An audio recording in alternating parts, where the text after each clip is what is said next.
Accueilli à l'aéroport international de Goma par le vice-gouverneur du Nord Kivu, le général-major Jean-Romuald Ekukali Popo, le directeur provincial de l'OCC et certains représentants de la FEC, le ministre congolais de Commerce extérieur a effectué un bref séjour en ville de Goma. Jean-Lucien Boussa vient évaluer les opportunités et défis des accords signés dans le cadre de commerce transfrontalier.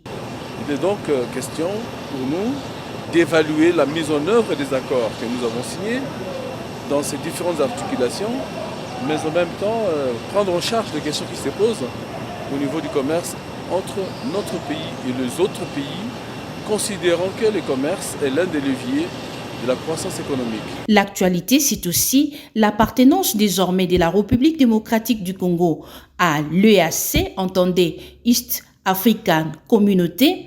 Le ministre Jean-Lucien Boussa a une mission quant à ce. Et comme vous savez, nous sommes aussi, avec tous nos pays voisins, membres de la zone de libre-échange continentale africaine. Dernièrement, le président de la République venait de prendre une grande décision que le RDC adhère à l'East Africa Community.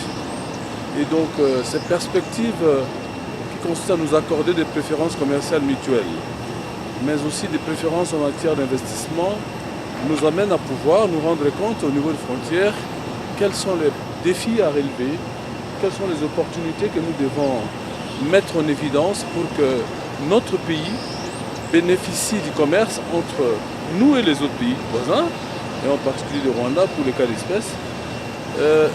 Donner aussi, prendre aussi des renseignements ou des éléments qui nous permettent de régler beaucoup des problèmes qui se posent au niveau des frontières. Après sa rencontre avec différents acteurs dans son secteur d'intervention, Jean-Lucien Boussa fera le rapport au Conseil des ministres pour orientation, signalant que, après son bref séjour, Jean-Lucien Boussa s'est rendu à Bukavu. Il a été accompagné au port de Yussi par le vice-gouverneur du Nord Kivu.